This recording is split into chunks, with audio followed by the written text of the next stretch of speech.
সবাইকে জানাই শুভ প্রজাতন্ত্র দিবসের অনেক অনেক শুভেচ্ছা। আর সকাল থেকে আমি আর বাবা দুজনেই টিভির সামনে বসেছিলাম, কারণ যেই প্যারেড হয় সেটা বাবা তো প্রতিদিনই সকাল থেকে দেখে, তো বাবার সাথে আজ আমিও বসেছিলাম। আর বাবা এখানে বসে বসে স্কুলের যে সমস্ত কাজ পেন্ডিং ছিল ওগুলোকে শেষ করছিল। তো মা রান্নাঘরে ডাকলো, বলল তোর টিফিন হয়ে গেছে, তো সেটা খাওয়ার জন্যে। তো দেখুন আজকে মা সেদিনের ম্যাগির মতনই আজকে মা আবার পাস্তা বানিয়েছিল, তার সাথে ছিল একটা ডিম সেদ্ধ।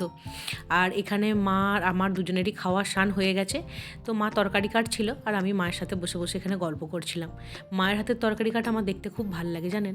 আর তার সাথে এখানে দুপুরে রান্নাও হয়ে গিয়েছিল, গরম গরম ভাত ছিল, তার সাথে ছিল এখানে আলু কুঁদরি আর পেঁয়াজ ভাজা, এখানে ছিল একটা চচ্চড়ি, আর এখানে মাছের তেল ঝাল ছিল, আর তার সাথে ছিল পাশের ডালটা আমার খেতে খুব একটা ভালো লাগেনি বলে আমি নিইনি।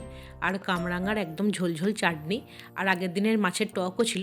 খাওয়া দাওয়ার পর আমি মাকে বললাম, মা আমার খুব দুধের চুষি পিঠে খেতে মন হচ্ছে। তো মাকে বলা মাত্রই মা এখানে নারকেল করতে শুরু করে দিয়েছিল। আর নারকেল কোড়া শুরু হতে হতেই আমারও আবার একটুখানি খেতে মন হলো, বললো মাকে বললাম দাও একটুখানি খেয়ে দেখি। নারকেলটা খুব মিষ্টি ছিল। আর বিকালের দিকে এই যে মায়ের পিঠে হয়ে গেছে, তো পিঠেটা একটুখানি দুধটা টাইট হতে না হতে আমি মাকে বললাম আমাকে দিয়ে দাও, আমার খুব খিদে পাচ্ছে। দুধ পিঠের রেসিপি আমি খুব তাড়াতাড়ি চ্যানেলে শেয়ার করব। আজকে গোপালকে দিয়েছিলাম একটা কচুরি আর বাবার আনা মিষ্টি। তো আজকের দিনটা কিছুটা এরকমই ছিল।